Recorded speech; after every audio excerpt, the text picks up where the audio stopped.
అనకాపల్లిలో శుభప్రదం shopping mall. సినీ నటులు మానస వారణాసి మరియు శ్రీదేవి చేతుల మీదుగా గ్రాండ్ ఓపెనింగ్.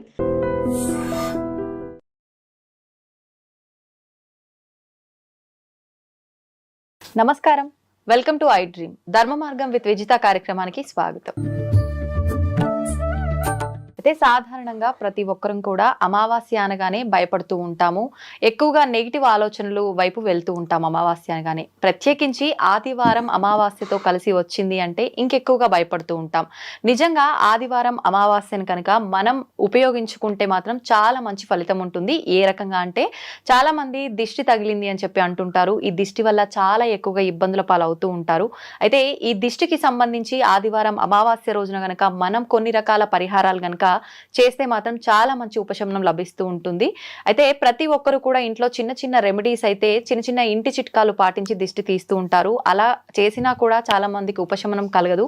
కానీ ఇప్పుడు గురుగారు చెప్పే ఈ ఒక రెమెడీ కనుక మీరందరూ పాటిస్తే మంచి ఉపశమనం కలుగుతుంది. ఆ రెమెడీ ఏంటో ఇప్పుడు గురుగారితో మాట్లాడి తెలుసుకుందాం. ప్రస్తుతం మనతో పాటు ఉన్నారు ప్రముఖ జ్యోతిష్య పండితులు నందిబట్ల శ్రీహరి శర్మ గారు. ఇప్పుడు వారితో మాట్లాడేద్దాం. నమస్కారం గురుగారు. వాగర్థావివ సంపృక్తౌ వాగర్థ ప్రతిపత్తయే జగతః పితరౌ వందే పార్వతీ పరమేశ్వరౌ. ఆదిత్యాయ చ సోమాయ మంగళాయ బుధాయ చ గురు శుక్ర శనిభ్యశ్చ రాహవే కేతవే నమః.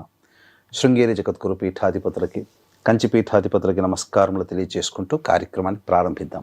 గురుగారు, పరిహారం తెలియజేయండి అని అడుగుతున్నాను. కానీ పరిహారం ఫస్ట్ మనం చేసుకోవాలంటే అసలు నిజంగా నాకు దిష్టి ఉందా లేదా అనే ఒక ఆలోచన ప్రతి ఒక్కరిలో అది కన్ఫర్మేషన్ అవ్వాలి అని అంటే ఫస్ట్ దిష్టి లక్షణాలు ఏ విధంగా ఉన్నాయో తెలుసుకోవాలి. వాళ్ళకి నిజంగా దిష్టి ఉందా లేదు అని అంటే ఈ లక్షణాల ద్వారా వాళ్ళు నిజంగానే నాకు దిష్టి ఉంది లేదు అనే ఒక అవగాహన వస్తుంది.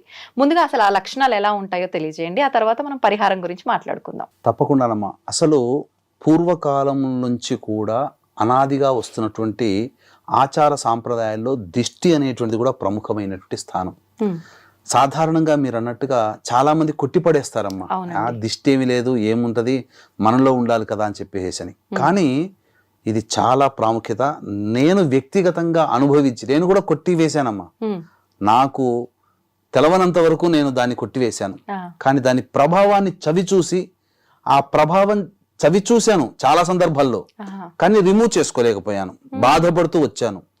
కానీ నాకు తెలిసిన వ్యక్తులు, అంతరంగికులు, వాళ్ళు ఆ పరిహారం చేసిన తర్వాత నేను రిలీఫ్ పొందానమ్మా.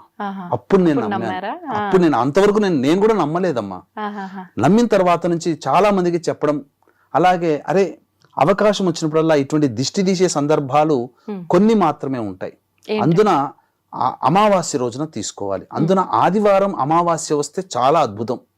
కాబట్టి నెగిటివ్ ఫోర్స్ ఎంత ఉందో ఆ నెగిటివ్ ఫోర్స్ కూడా తొలగిపోయేది ఆ రోజునే. చాలా మంది మీరు అన్నట్టుగా ఆదివారం అమావాస్య అనగానే చాలా మంది భయపడతారు. అసలు భయపడాల్సిన పని లేదమ్మా. నెగిటివ్ ఎనర్జీ, నెగిటివ్ ఫోర్స్ మన ఇంట్లోంచి పోవడానికి ఆ యొక్క దిష్టి అనేటువంటిది చాలా పనిచేస్తుంది. ఆ రోజున ఆదివారం అమావాస్య రోజున దిష్టి పోవడానికి. అయితే అసలు దిష్టి లక్షణాలు ఎలా ఉంటాయో మనం తెలుసుకుందాం. పూర్వకాలంలో అయితే ఎట్లా ఉండేదంటే ప్రతి మానవుడు, స్త్రీ కానీ పురుషుడు కానీ చక్కగా రెడీ అయిన తర్వాత కనబడకుండా నల్లటి చుక్క, ఇప్పటికీ చిన్నపిల్లలకు పెడతారు, నల్లటి చుక్క చేతిలోనో అరికాల్లోనో పెడతారు, లేదా బుగ్గ మీదనో కణత దగ్గర పెడతారు చిన్నపిల్లలకి. మీరు గమనించారో లేదో? అది పెట్టడం వల్ల ఆ దిష్టి చుక్క వాళ్ళని కాపాడుతుంది. అది మూఢనమ్మకం కాదు, వాస్తవం, ఉపశమనం. అందుకని పిల్లలకి అన్నం తినిపించేటప్పుడు ఎవరి ముందర పిల్లలకి తినిపించేవాడు కారు. ఒకవేళ తినిపించిన లాస్ట్ లో ఒక ముద్ద తిప్పుతారు, దానివల్ల ఉపశమనం ఉంటుంది. అసలు మీరు గమనించి ఉంటే పిల్లలకి ఎప్పుడు కూడా, ఎందుకనంటే తినేటప్పుడు పిల్లలు మనమన్నా జ్ఞానంతో తింటాం, పిల్లలు ఆబగా తింటారు. ఆ ఆబగా తిన్నటువంటి దాన్ని చూసి ఎదుటి వాళ్ళు ఏంది పిల్లలు ఇంత తినేస్తున్నారని దృష్టి పెడతారు. ఆ రోజు నుంచి ఇక పిల్లలు తిండి తినడం మానేస్తారమ్మా. మానేసేసి బక్కగా అయిపోతుంటారు. అసలు తిండి అంటేనే లేదు, ఉండదు. అందుకనే అంతరములు కట్టించుకోవడం, దిష్టి తీయడం లాంటివి చేస్తుంటారు. ఇది పిల్లల వరకు, పిల్లల్లో జరిగే దిష్టి దోషాలు, తిండి తినకపోవడం, బక్కగా అయిపోతుంటారు ఆ రోజు నుంచి. పెద్దల్లో ఎలాంటి లక్షణాలు ఉంటాయంటే ముఖ్యంగా అందంగా రెడీ అయినా, లేదా స్త్రీలు అందంగా రెడీ అయితే సాధారణంగా స్త్రీలకి వెంబడే పడిపోతుందమ్మా. ఇక మగవాళ్ళ విషయానికి వచ్చేసరికి వాళ్ళు ఉన్నతమైన, అంటే వయసు కన్నా మించి ఉన్నతమైన ప్రతిభ కనబరుస్తున్నా, లేదు వాళ్ళు గొప్పగా, పురుషులు గొప్పగా సంపాదిస్తున్నా, మగవాళ్ళలో కూడా అందగాళ్ళు ఉంటారుగా. అందరూ సామాన్యం కాదు కదా, వాళ్ళని చూసినా మగవాళ్ళకి దిష్టి తగులుతుంది, వాళ్ళకు కూడా పురుషులకి స్త్రీ భేదం లేకుండా అందరికీ తగులుతుంది. ఎలాంటి లక్షణాలు ఉంటాయంటే ముఖ్యంగా కడుపులో దేవేసినట్టు ఉంటుంది, అంటే అన్నం తిన్నా వామిటింగ్ రాదు కానీ వామిటింగ్ వస్తున్నంతగా ఉంటుంది. ఇక నోట్లో నుంచి గ్యాస్ వస్తుంటుంది ఎక్కువగా, తేన్పుల్లాగా, అది ఒక లక్షణం, దిష్టి లక్షణం. వాంతి వస్తున్నట్టు ఉంటుంది, అదొక లక్షణం. ఇక మూడవ లక్షణము తల తిరుగుతూ ఉంటుంది. ఇక ఆక్సిజన్ మెదడుకి అందకపోవడం వల్ల ప్రాణం పోతుందేమన్నంత భయం ఉంటుంది. కాళ్ళు చేతులు చల్లబడిపోతాయి. ఎంత అన్నం తిన్నా, ఇంత అన్నం తినగానే కడుపు నిండిపోతుంది. ఒకప్పుడు బాగా అన్నం తింటారు. ఇక ఆ రోజు దారభ్యత ముఖ్యంగా అరికాళ్లలో మంటలు ఉంటాయి. ఈ దిష్టి తగిలినటువంటి స్త్రీ పురుషులకి అరికాళ్లలో మంటలు ఉంటుంటాయి. ఇక చికాకుగా ఉంటుంది, తలనొప్పి విపరీతంగా ఉంటుంది. ఇవి లక్షణాలు, దిష్టి లక్షణాలు పురుషులకైనా స్త్రీలకైనా. కాబట్టి ఇటువంటి వాళ్ళు పరిహారాలు తప్పకుండా పాటించాలమ్మా. పైగా ఇప్పుడు డిసెంబర్ 1వ తారీఖు రోజున వస్తుంది కదమ్మా, ఆదివారం అమావాస్య. ఈ దిష్టికి సంబంధించినటువంటి పరిహారాలు చేసుకోదగినటువంటి అద్భుతమైనటువంటి రోజు ఈ రోజు. ఇప్పుడు మనిషికి దిష్టి తగిలితే ఈ రకమైన లక్షణాలు అన్నారు. మరి మనం చేసే అంటే ఉద్యోగంలో బాగా ఎదుగుదల ఉంది, దానివల్ల దిష్టి తగులుతుంది, వ్యాపారంలో బాగా వృద్ధి ఉంది, దానివల్ల దిష్టి తగులుతుంది. అటువంటి అప్పుడు మనకు ఎటువంటి లక్షణాలు కనిపిస్తుంటాయి అంటారు? ఇప్పుడు ఉద్యోగం ఉందనుకోండమ్మా, మంచి ప్రమోషన్ స్థాయికి వస్తుంది. పక్క వాళ్ళందరూ కూడా అబ్బా వీళ్ళు చేస్తున్నటువంటి పనుల వల్ల అసలు మనకు రావాల్సిన గుర్తింపు మనకు రాగలేకపోతుందని ఏడుపు. ఎందుకంటే వాళ్ళు సక్రమంగా పనిచేయరు, తెలివితేటలు వాళ్ళు పెంచుకోరు. కానీ తెలివితేటలు పెరిగిన వాళ్ళు చేసేటువంటి పనుల వల్ల వాళ్ళకి గుర్తింపు యాజమాన్యం నుంచి వచ్చినా, లేదా ఇతరత్ర వీళ్ళు చాలా బాగా పనిచేస్తున్నారని పొగిడినా, నన్ను పొగడలేకపోతున్నారనే తోటి ఉద్యోగస్తుల యొక్క నరదృష్టి అంటారు వీటిని. ఈ నరదృష్టి వాళ్ళకి కలిగినప్పుడు ఎలా ఉంటుందంటే, అప్పటి వరకు యాజమాన్యం కానీ ఇతరత్ర ఉద్యోగస్తులు కానీ మిగతా డిపార్ట్మెంట్లో వాళ్ళందరూ కూడా సహకరించిన వాళ్ళు మొహం చాటేస్తుంటారు. యాజమాన్యం కూడా విసుక్కుంటారు. మన మాటలో ఉన్నటువంటి మంచి భావాన్ని తోటి ఉద్యోగస్తులు కానీ యాజమాన్యం కానీ గ్రహించరు, నెగిటివ్గా చూస్తారు. అది దిష్టి తగిలింది అనేటువంటి, ఉద్యోగంలో దిష్టి తగిలింది అనడానికి ఉద్యోగస్తులకు అదొక సూచన. అంటే సహాయ సహకారాలు ఎదుటి వాళ్ళ నుంచి అందవు. ఇక వ్యాపారంకి వచ్చేసేసరికేనమ్మా, గొప్పగా కౌంటర్ దగ్గర రోజుకి 1,00,000, 2 లక్షలు సేల్ అవుతుంటది. బాగా దిష్టి తగిలింది, తోటి వ్యాపారస్తుల దిష్టి తగిలింది అనుకోండి, 10,000కు పడిపోతుంది. ఇక అసలు కౌంటర్ దగ్గర వచ్చి వాళ్ళే ఉండరు, తినేవాళ్ళు ఉండరు, తిన్న చెడ్డ పేరు వచ్చేస్తుంటది, ఏం బాగోలేదని చెప్పి దిష్టి తగలడం వల్ల. ఇక ఆ రోజు నుంచి సేల్స్ ఆగిపోతాయి. ఇక ముఖ్యంగా వ్యాపారంలో అయితే కొన్న సరుకు సరిగ్గా ఉండకపోవడం కానీ, రెస్టారెంట్ ఫుడ్కి సంబంధించిన వాటిలైతే ఆ ఫుడ్ టేస్ట్ లేకపోవడం కానీ, ఇక ఇతరత్ర ఖర్చులు అధికంగా పెరగడం కానీ, అసాధారణంగా ఖర్చులు పెరిగిపోయి ఆదాయం 2-3 లక్షలు కౌంటర్ చూపిస్తుంటది, కానీ దాని తగ్గట్టు కూడా ఖర్చులు పెరిగిపోతాయి, అనవసరమైన ఖర్చులు. అప్పటి వరకు ఎటువంటి ఖర్చులు లేకుండా నెలసరి ఖర్చులు మాత్రమే ఉన్నటువంటి వ్యాపారం ఇక టపీమని పడిపోయి ఎక్కువ ఖర్చులు పడిపోతుంటాయి, ఎక్కువ ఖర్చులు వస్తుంటుంటాయి. ఇది వ్యాపారానికి సంబంధించిన దిష్టి దోషం. ఇక ఇంటికి సంబంధించిన దిష్టి దోషం, ఇల్లు చక్కగా కట్టుకుంటారు, చక్కగా వైభవపేతంగా ఉంటుందమ్మా, కానీ ఎవరి దృష్టి తగిలిందో ఆ ఇంట్లో గృహప్రవేశం చేసిన దారభ్యత భార్యాభర్తలకి పిల్లలకి మనశ్శాంతి ఉండదు. ఇక నిత్యం కొట్లాడుకోవడం, వాదులాడుకోవడం ఉంటది. అరే మనం ఇల్లు మారక ముందు చక్కగా ఉన్నామే, ఇల్లు మారిన తర్వాత ఏ ఇంటికి మారారో లేదా ఏ కొత్తింటికి మారారో, ఆ మారిన తర్వాత ఏంటి ఇంట్లో సమస్యలు వస్తున్నాయని చెప్పి ఇంట్లో కూడా, అంటే ఇల్లు మనం కరెక్ట్ గా ఉండాల్సిన విధంగా అన్ని చూపించుకొని మనం అన్ని చేసుకున్నా, అరే భలే కట్టాడురా వీడు, దిష్టి ఉంటే ఇలా ఉంటుంది, అబ్బా మనము కట్టలేకపోయాము, బాగా సంపాదిస్తున్నాడేమో, అంటే అప్పులు చేశాము, లోన్లు తెచ్చుకున్నాము అనేది ఎవరు చూడరు, కానీ ఇవే గొప్పగా చేశాము అని చెప్పేసి అని ఏడుపు అనమాట, ఎదుటి వాళ్ళ ఏడుపు. అందుకే కదమ్మా పెద్దవాళ్ళు ఏమన్నా నరదృష్టి సోకితే నల్లరాయన పగులుతుందని. అవునండి, అది. అయితే ఇప్పుడు వ్యాపార సంస్థల్లో చాలా మంది పట్టిక అని చెప్పి కొన్ని రకాల ద్రవ్యాలు ముందుగానే దిష్టి తగలకుండా అని చెప్పి కడుతూ ఉంటారు. ఇలాంటివి కట్టడం వల్ల దిష్టి తగలకుండా ఆపగలుగుతాయి అంటారా? ఆపగలుగుతాయమ్మా. మీరు గమనించుకోండి, పట్టిక ఇవన్నీ ఎక్కడ కొంటారమ్మా? పూజా స్టోర్లోనో ఎక్కడో షాప్ లో కొంటారు. కొన్నప్పుడు వాడు ఆ షాపు వాళ్ళు తెచ్చుకున్నప్పుడు ఎంత ఉంటుందో వెయిట్ కొంత తగ్గుతుందేమో, కానీ మనకు అమ్మిన తర్వాత మనం తీసుకొచ్చి వ్యాపార స్థలంలో పెడితే ఆ దిష్టి దోషం దానికి తగిలిపోయి పూర్తిగా కరిగిపోతుంది. మీరు కొన్నాళ్ళ ఇంత చూస్తే ఆ పట్టిక బెల్లం కరుగుతుందా? పట్టిక కరిగిపోతుంది. అదే దిష్టికి దిష్టి పోతుంది అనడానికి కారణం అదే. నెగిటివ్ ఫోర్స్, నెగిటివ్ ఎనర్జీ అని అంటారు. మరి షాప్ లో కొన్నప్పుడు వాడు ఎప్పుడో తెచ్చుకుని ఉంటాడు షాప్ అమ్మడానికి, కానీ వెయిట్ లో కొంత వెయిటే తగ్గుతుంది. కానీ మనం స్పెషల్ గా దిష్టి దోషం పోవడం కోసం వ్యాపార స్థలంలో కానీ ఇంట్లో కానీ పెట్టుకుంటే కొంతకాలానికి కరిగిపోతుంది. అది దిష్టి పోతుంది కాబట్టి కరిగిపోతుంది. అది అంటే ఇప్పుడు అది ఉన్నంత కాలం మనకు తగిలే అవకాశం చాలా మటుకు గృహంలో పాజిటివ్ ఎనర్జీని తీసుకొస్తుంది, నెగిటివ్ ఎనర్జీని లాగేసుకుంటుంది. అయితే ఇవన్నీ అంటే ఎవరికి తోచినట్టు వాళ్ళు చేసుకునే పరిహారాలు, ఇంట్లో గుమ్మడికాయలు కట్టడం కానీ, అలోవెరా ప్లాంట్లు పెట్టడం కానీ, వ్యాపార స్థలాల్లో ఈ పట్టిక పెట్టడం కానీ, ఇంకా కొన్ని రకాల ఫోటోలు, ఇలాంటివి నిజంగా అసలు మీరు చెప్పిన ఈ ఆదివారం ప్రత్యేకించి చేసుకోవాల్సిన పరిహారం ఏంటండి? తప్పకుండానమ్మా. దీంట్లో చిన్న పిల్లల దగ్గర నుంచి పెద్దవాళ్ల వరకు కూడా దిష్టి దోషములు అనేటువంటివి ఉంటాయి. మంచి ఉందో చెడు కూడా ఉంటుంది. దేవుడు ఉన్నాడని నమ్మితే దయ్యం కూడా ఉంటుంది. ఇంకా అందులో వేరే థాట్ లేదు. ప్రత్యేకంగా నేను అనుభవించి చెప్తున్నాను, దిష్టి దోషాలు ఉన్నాయి.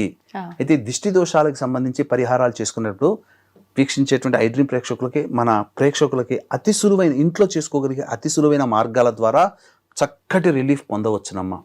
వీక్షించేటువంటి ప్రేక్షకులకి గమనిక, ఈ యొక్క డిసెంబర్ 2వ తారీఖు రోజున పోలీస్ స్వర్గాన్ని పొందినటువంటి రోజున గోకర్ణ క్షేత్రంలో జాతకరీత్యా కలుగు విద్య, వివాహ, ఉద్యోగ, దాంపత్య, సంతాన, అనారోగ్య సమస్యల నివారణకి మరియు వృషభ, మిథున, కర్కాటక, సింహతుల, వృశ్చిక, మకర, కుంభమీన రాశిలో జన్మించిన వారికి శనిదోష పరిహారార్థమే సర్వదోష నివారణ పూజలు, హోమాలు పర్ హెడ్ 1500 రూపాయలకు చేయించడం జరుగుతుంది. అవకాశం ఉన్న వాళ్ళు కార్యక్రమ తదనంతరం కాంటాక్ట్ చేసి మీ గోత్రనామాలు నమోదు చేసుకోవచ్చు. ఇక గమనించుకుంటేనమ్మా, ముఖ్యంగా దిష్టితో పిల్లలకి దిష్టి తీసుకోదలిచినప్పుడు 10 సంవత్సరాల లోపల పిల్లలకైనా చక్కగా ఇంటి గుమ్మం మీద ప్రధాన సింహద్వారం మీదనైనా కానీ కూర్చోబెట్టడం, లేదా ఇంట్లో తూర్పు వైపున కూర్చోబెట్టడం, పిల్లల్ని కూర్చోబెట్టి, అంటే తూర్పు ఫేస్ ఉండేట్టు కూర్చోబెట్టి ఒక మట్టి కుండ తీసుకోవాలమ్మ. మట్టి కుండలో అన్నాన్ని నింపాలి. ఎంతవరకు? ఆ మట్టి కుండ కంఠం వరకు. తర్వాత అందులో కొంత పసుపు, కొంత కుంకుమ వేసి, ఆ పసుపు మీద, కుంకుమ మీద చక్కగా ఈ సంబంధించినటువంటి ఉప్పు కూడా, గళ్ళ ఉప్పు కూడా పెట్టాలమ్మా. అన్నం పైన గళ్ళు ఉప్పు పెట్టి పసుపు కొంత, కుంకుమ కొంత పెట్టేసేస్తే ఆ పై వరకు వచ్చేస్తుంది. అప్పుడు ఆ యొక్క పసుపులో ఒక 4-5 హారతి కర్పూరం బిళ్ళలు, పచ్చ కర్పూరం అయితే ఇంకా శ్రేష్టం, కుంకుమ మీద కూడా పెట్టిన తర్వాత అప్పుడు క్లాక్ వైజ్ డైరెక్షన్లో ముందుగా ఇలా క్లాక్ వైజ్ డైరెక్షన్లో 3 సార్లు తిప్పాలి. తిప్పి 3 సార్లు తిప్పిన తర్వాత మళ్ళీ శిరస్సు నుంచి పాదం వరకు ఇలా 3 సార్లు దిగదుడుపు తీయాలి. ఇలా 3 సార్లు. తర్వాత మళ్ళీ యాంటీ క్లాక్ వైజ్గా మళ్ళీ ఇలా యాంటీ క్లాక్ వైజ్గా 3 సార్లు తిప్పి మళ్ళీ దిగదుడుపు తిప్పి అది ఒక విస్తరాకులో వేసి ఎవరు తొక్కనటువంటి ప్లేస్లో కానీ లేదా 3 కూడళ్ల మధ్యనైనా కానీ వేయాలి. అలా పెడితే తొక్కే అవకాశం తొక్కిన వాళ్ళకి వస్తుంది. అందుకనే కదమ్మా ఈ దిష్టి ఎందుకు తగులుతుందని అంటే, ఈ ఆదివారం, శనివారం అమావాస్య రాత్రి అయింది కదా, ఈ శనివారం అమావాస్య రోజున చాలా మంది తాంత్రికవేత్తలు చాలా మంది కొన్ని పరిహారాలు చేసి 4 కూడల మధ్యలో వేస్తారు. తెలిసి తెలియక తొక్కుతాం మనం. అందువల్ల ఆ దిష్టి మనకు ఆ విధంగా కూడా దిష్టి తగులుతుంది. కాబట్టి మనం ఏం తొక్కొచ్చామో, పిల్లలు ఏం తొక్కొచ్చారో తెలియదు. ఆ విధంగా పరిహారం చేసుకుంటే పరిహారం పోతుంది. ఇక 2వ సాధారణమైనటువంటి పరిహారము, ఇది ఎక్కడైనా ఎప్పుడైనా చేయొచ్చునమ్మా. ఇప్పుడు ఇంట్లో అందరము దిష్టి తీసుకోవాలి అని అంటే మీరు చెప్పినట్టుగా ఎవరికి వారికి అది సపరేట్ అన్నం కుండ తీసుకోవాలా? ఎవరికి సపరేట్ గా తీసుకోవాలమ్మా, ఎవరికి సపరేట్ గా తీసుకోవాలి.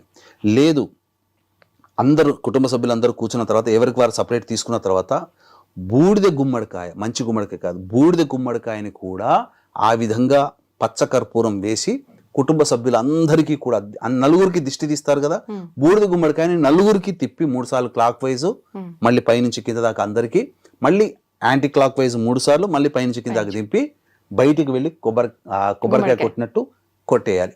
కొట్టేసేసి ఇంటి కుటుంబ సభ్యులందరూ ఇంట్లోకి డైరెక్ట్ గా రాకుండా కాళ్ళు చేతులు కడుక్కొని శిరస్సున నీళ్లు చల్లుకొని లోపలికి వెళ్ళిపోవాలి. ఇది ఈ విధంగా చేయాలి. ఇక కొబ్బరికాయ దిష్టి కూడా ఉంటదమ్మా. కొబ్బరికాయని కూడా అంటే మనకు ఆ కొబ్బరికాయ పట్టుకోవాలి, తోక ఉంటుంది, కొబ్బరికాయ తోక, అది తోక మన వైపు ఉండాలి, తీసే వాళ్ళ వైపు ఉండాలి. దాని మీద కూడా హారతి కర్పూరం గాని, పచ్చ కర్పూరం గాని పెట్టి ఆ దిష్టి తీయాల్సిన వ్యక్తికి 3 సార్లు ఇలా దిష్టి తీసి, మళ్ళీ పైనుంచి కిందాక 3 సార్లు, మళ్ళీ యాంటీ క్లాక్ వైజ్ 3 సార్లు, మళ్ళీ పైనుంచి కిందాక తీసి బయటికి వెళ్ళి కొబ్బరికాయ కొట్టి రావాలి. వచ్చి తీసిన వాళ్ళు తీయించుకున్న వాళ్ళు కాళ్ళు చేతులు కడుక్కోవాలి. ఇది ఒక విధానం, ఇది ఇంట్లో వాళ్ళందరికీ చేయదగినటువంటిది. రెండవ విధానం అందరికీ తెలిసిందే, కొంత గళ్ళ ఉప్పు, మిరియాలు, తర్వాత మిరపకాయలు ఇవన్నీ పట్టుకొని ఆ దిష్టి తీయాల్సిన వ్యక్తికి 3 సార్లు ఇలా ఈ విధంగా దిష్టి తీయడం, మళ్ళీ పైనుంచి కిందాక తీయడం, మళ్ళీ ఎడమ వైపు నుంచి తీసిన తర్వాత ఆ 3 సార్లు ఇలా దిగదుడుపు తీసిన తర్వాత 3 సార్లు ఫు అని ఇట్లా ఉమ్మేయించుకోవాలి. తర్వాత మళ్ళీ యాంటీ క్లాక్ వైజ్ డైరెక్షన్లో మళ్ళీ 3 సార్లు, మళ్ళీ దిగదుడుపు తీసిన తర్వాత మళ్ళీ 3 సార్లు ఆ దిష్టి తీసిన వ్యక్తి కాదు తీయించుకున్న వ్యక్తి 3 సార్లు వదిలేయాలి. చేసేసి ఆ విధంగా పడేసేసేయాలి. అన్నిటికంటే ఎప్పుడు దిష్టి తగిలిందని అనిపించిన వెంబడే చేసుకోగలిగిన పరిహారం ఏంటంటే, ఇక ప్రతి వ్యక్తికి చెప్పులు ఉంటాయి కదమ్మా. అవునండి. దిష్టి తీయించుకునే వ్యక్తి యొక్క చెప్పు అయితే చాలా బెటర్. తీయించుకునే వ్యక్తి తీసే వ్యక్తి కాదు, తగిలింది అనుకుంటారు వాళ్ళ ఎడమ కాలి చెప్పు తీసుకొని ఎడమ వైపున పట్టుకొని ఇలా ఎదుటి వాళ్ళు దిష్టి తీయాలి. ఎడమ నుంచి ఇలా 3 సార్లు క్లాక్ వైజ్, మళ్ళీ పైనుంచి కిందాక తగలకూడదు. దిగదుడు తీసినప్పుడు ఇట్లా పైనుంచి కిందాకని చెప్పును ఒకసారి కింద కొట్టాలి. ఆ విధంగా 3 సార్లు అని 3 సార్లు చెప్పు కింద కొట్టాలి.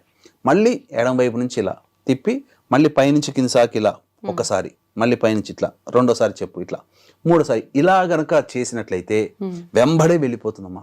నేను చేసుకున్న పరిహారం అది, నాకు తగిలినప్పుడు ఇమ్మీడియట్ గా చేసుకున్న పరిహారం అది. దానివల్ల చాలా రిలీఫ్ పొంది ఉన్నాను. కుండ దిష్టి కూడా అని అంటారు, అది చాలా ఇబ్బందికరం. కుండ దిష్టి కూడా తీసినా చాలా కుండలో ఎర్రటి నీళ్లు పోసి మన ఏమంటారు ఎరుపు రంగు సంబంధించినటువంటిది కుంకుమ, సున్నము పసుపు వేసిన ఎరుపు రంగు వస్తుంది. ఆ కుండలో నీళ్లు పోసేసి ఆ విధంగా దిష్టి తీసేసి బయటికి వెళ్ళి కుండ పగలగొట్టినా చాలు. దాన్ని కుండ దిష్టి అని అంటారు. ఈ విధంగా చేస్తే చాలా మంది చీపురు తిప్పుతారు, అది కూడా చేయొచ్చును. కానీ ఈ చెప్పినటువంటి పద్ధతులు కనుక తీసినటువంటి వ్యక్తులకి తొందరగా దిష్టి తొలగిపోతుంది. కానీ కొంత తీసిన వ్యక్తులకు కూడా వస్తుంది కాబట్టి వాళ్ళు వెంబడే శివాలయంలో అర్చన చేసుకుంటే చాలా మంచిదమ్మా. తీసుకున్న వ్యక్తి శివాలయానికి వెళ్ళిపోయి లేదా అమ్మవారి దేవాలయానికి వెళ్ళిపోయి అమ్మవారి దేవాలయాన్ని సందర్శించి అక్కడ దీపారాధన చేసి వస్తే తీసిన వ్యక్తికి కూడా దోషం తొలగిపోతుంది. ఇప్పుడు ఒకవేళ రాత్రి సమయంలో ఇదంతా చేసుకున్నాం అనుకోండి, ఆలయాలు ఉండవు, అప్పుడు రాత్రి సమయంలో అటువంటి ఆలయాలు ఉన్నప్పుడు కనీసం ఇంట్లోనైనా కానీ అమ్మవారి చిత్రపటం ముందర దీపారాధన చేస్తే మంచిది. ఇప్పుడు మీరు చెప్పినవి అన్ని ఎక్కువగా మనుషులకు తీసుకునేవి, మరి వ్యాపార స్థలానికి దిష్టి కూడా ఇలాగే తీసుకోవాలంటారా? వ్యాపార స్థలంలో దిష్టి అన్నప్పుడు ఖచ్చితంగా బూడిద గుమ్మడికాయ దిష్టి తీయాలి. తీసిన తర్వాత అప్పుడు ఏం చేయాలనంటే ఆ దిష్టి తీసిన తర్వాత కాళికా అమ్మవారి కానీ దుర్గా దేవాలయానికి కానీ వెళ్ళి అక్కడ ఒక 150 గ్రాముల నల్ల మినుములు కొని పొట్లం కట్టి వస్త్రంలో కట్టి అక్కడ అమ్మవారి పాదాల దగ్గర ఉంచి అమ్మవారి యొక్క అష్టోత్తరంతో ఆ మినుములకి అర్చన చేయించాలి. ఆ మినుములు తీసుకుని వచ్చి వ్యాపార స్థలంలో కట్టేస్తారు కదంటే బంద్ చేస్తారు కదా, క్లోజ్ చేస్తారు కదా, ఆ టైంలో ఆ యొక్క అమ్మవారి దేవాలయంలో అర్చన చేసినటువంటి మినుములన్నీ కూడాను చల్లేసేసి తెల్లవారి వచ్చేసేసి టూట్ చేసేస్తే దిష్టి మొత్తం తొలగిపోతుంది. షాప్ బయట చల్లాలా, షాప్ లోపల క్లోజ్ చేసే ముందు చల్లి క్లోజ్ చేయాలి అంతే. ఇంట్లో కూడా దిష్టి ఉందనుకోండి, అప్పుడు ఇంట్లో గుగ్గిలం వేసుకోవాలి. సాంబ్రాణిలో ధూపం, మిరపకాయల పొడి, మిరియాల పొడి, లవంగాల పొడి, యాలకుల పొడి, తర్వాత జాజికాయ జాపత్రి పొడి, పచ్చకర్పూరం, ఇవన్నీ ధూపం వేయాలమ్మా. తెల్ల ఆవాలు, ఇవన్నీ కూడా ధూపం వేసేస్తే ఉన్న దిష్టి ఇంట్లో ఉన్నటువంటి నెగిటివ్ ఎనర్జీ అంతా పోతుంది బాగా. అంటే ఇప్పుడు మీరు చెప్పినట్టుగా ఇందాక ఏదైతే లక్షణాలు చెప్పారో అలాంటి లక్షణాలు అనిపించినప్పుడు అమావాస్య ఇవన్నీ లేకపోయినా కూడా చేసుకోవాలి అంటే ఏ రోజునైనా చేసుకోవచ్చు.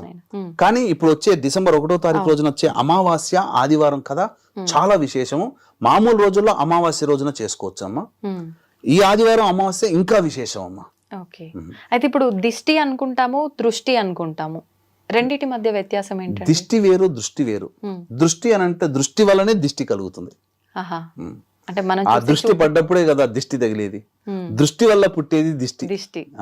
సంతోషం అండి, నిజంగా చాలా మంది ఈ దిష్టి వల్ల ఇబ్బంది పడే వాళ్ళు ఉన్నారు, వారందరికీ ఎంతో మంచి పరిహారాన్ని తెలియజేసినందుకు ధన్యవాదాలు.